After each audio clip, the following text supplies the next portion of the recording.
우상 제물에 관해서 또 이야기할 때도 마찬가지예요. 바울은 먹어라, 먹지 말아라 이런 식의 어떤 행동 강령을 이야기하지 않습니다.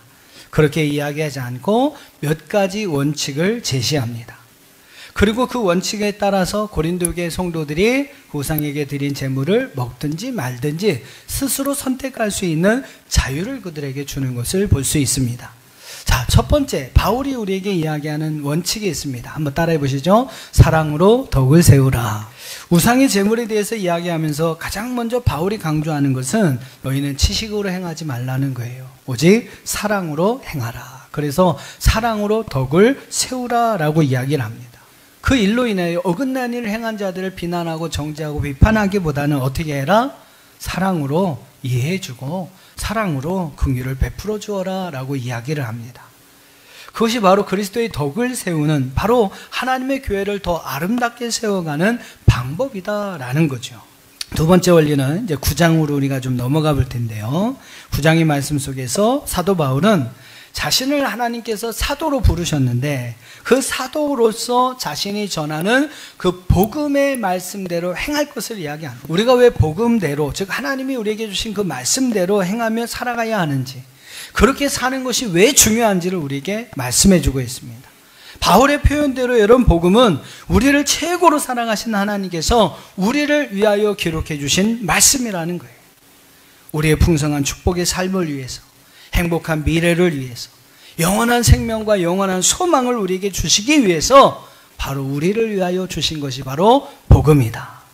복음이 여러분 그래서 귀한 것이라고 바울은 이야기하고, 그래서 우리는 이 복음의 말씀대로 살아야 한다라고 이야기를 합니다. 우상 숭배에 관한 또한 세 번째 중요한 원칙이 있습니다. 바로 악을 즐겨 행하는 자가 되지 말아라 라는 거예요. 자, 10장에 가면서 바울은 어떤 이야기를 하냐면 모세와 이스라엘 백성들의 광야 생활의 이야기를 합니다.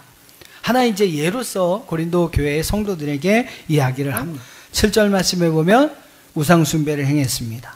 8절에는 음행을 행하였고요. 9절에서는 주를 시험하였습니다. 바로 주님의 말씀에 불순종하였던 것이죠. 10절에서 무슨 얘기가 나와요? 원망이 나옵니다. 12절에서는 교만을 이야기하고 있어요. 교만을 이야기합니다. 여러분, 이런 것들이 광야에서 이스라엘 백성들이 행하였던 악이었다라고 바울은 이야기하고, 결국 그 악을 행하였던 자들이 가나안 땅에 한 명도 못 들어가고 다 광야에서 죽음을 당하였던 것처럼 그 어리석었던 이스라엘 백성과 같은 길을 가지 않도록 너희는 악을 즐겨하는 자가 되지 말아라 라고 이야기를 합니다. 자, 마지막 네 번째 원칙이 있습니다. 너희가 먹든지 마시든지 무엇을 하든지 다 하나님의 영광을 위하여 하라.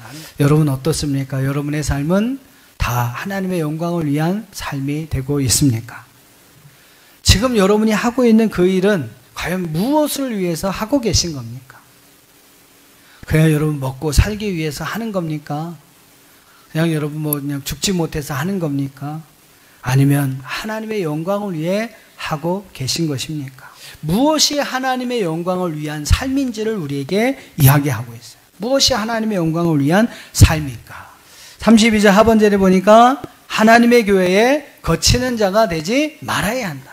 또 33절 상반절에 보면 뭐라고 하고 있어요? 33절 상반절에 모든 사람을 기쁘게 하여 라고 그랬어요. 모든 사람들을 기쁘게 한다. 33절 하반절에 보니까 자신의 유익을 구하지 아니하고 많은 사람이 유익을 구하여 그들로 구원을 받게 하라 그랬어요. 하나님의 영광을 위한 일은 다른 일이 아니에요. 많은 영혼을 구원하는 일인 줄로 믿습니다. 그 영혼을 구원하는 일에 때로는 우리 유익을 포기할 수도 있어요. 큰 일을 위해, 큰 대를 위해서 소를 희생해야 하는 경우도 있습니다. 때로는 우리가 여러분 손해를 감수해야 되는 경우가 있을 거예요. 하지만 여러분 그런 포기와 그러한 희생과 그러한 손해를 봐가면서도 우리가 해야 할 일은 바로 한 영혼을 구원하는 일입니다. 왜 그 영혼을 구원하는 그 일이 바로 하나님의 영광을 위하여 일하는 것이기 때문이라는 것이죠. 자, 여러분 하나님의 영광을 위한 일이 과연 무엇일까요? 오늘 11장 1절에서 사도 바울은 고린도 교회 성도들을 향해서 내가 그리스도를 본받는 자가 된 것처럼 너희는 나를 본받는 자가 되어라 라고 이야기를 합니다. 자신의 행한 그 일, 자기의 삶에 대해서 책임질 수 있는 삶을 살아가는 것.